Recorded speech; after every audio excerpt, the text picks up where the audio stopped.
Mayan পাহাড়ের যে জাদুমন্ত্রের দেশ কামরূপ কামাখ্যা পাহাড়ে একটা জায়গা আছে, সেখানে একটি গুহা আছে। সেই গুহা দিয়ে জল উঠছে, সুড়ঙ্গ আছে, সুড়ঙ্গ দিয়ে জল উঠছে। আর সেখানে একটি জলাশয় সৃষ্টি হয়েছে। বর্ষার সময় স্রোত হয়, এখান দিয়ে যায় স্রোতটা। এই জল এখানকার যারা মানুষ আছে তারা কিন্তু নিয়ে যান। বলেন এইখানে জল যদি খাওয়া হয় তাহলে রোগব্যাধি থেকে তারা মুক্ত থাকে, তাদের বিশ্বাস।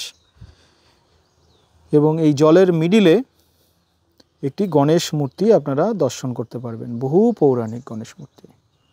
এখানে পুজো পাঠও হয়। আর সুড়ঙ্গটা আপনাদেরকে দেখাবো। এইদিকে একটা সুড়ঙ্গ আছে, আর একটি সুড়ঙ্গ ওই সাইডে আছে, সেটাও দর্শন করাচ্ছি। আর এখানে আরেকটা পাহাড় কেটে মূর্তি তৈরি করা, বহু পৌরাণিক। কারণ এখানে আমি আগেই বলেছি এটি জাদুমন্ত্রের দেশ।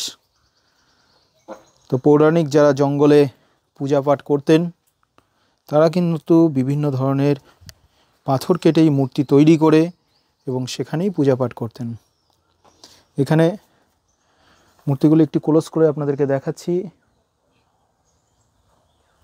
তাহলে আপনারা বিশ্লেষণ করে এগুলো বোঝার চেষ্টা করতে পারবেন।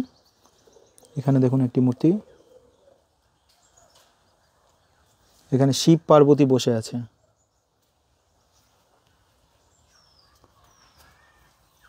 যে পাহাড়টিকে আপনারা দর্শন করছেন এটি মায়াং পাহাড়। এই মায়াং পাহাড় 12 কিলোমিটার ধরে আছে। আর এই 12 কিলোমিটারের মধ্যে বিভিন্ন ধরনের রহস্যময় জায়গা আপনারা দর্শন করতে পারবেন।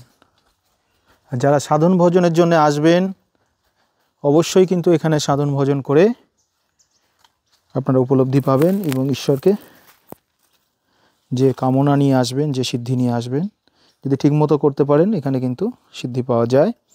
এবং আমার জানিত মতে অনেকেই সিদ্ধি লাভ করেছে। আমরাও এখানে এসে সাধন ভজন করি।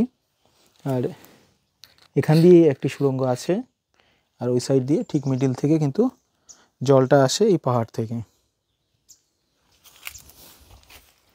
দেখুন, আর এখানে পৌরাণিক কিছু অস্ত্রশস্ত্র তারা সংগ্রহ করে রেখেছে, জুম করে দেখাচ্ছি। নতুন করে পূজার মন্দির এখানে তৈরি হচ্ছে, এখানকার গ্রামবাসী যারা আছেন তারা তৈরি করছেন। যারা ভিডিওটি দেখছেন তারা শিব পার্বতী এখানে মহাদেবের কাছে প্রার্থনা করুন। যারা আসতে পারবেন না তারা এই ভিডিওর মাধ্যমেই প্রার্থনা করুন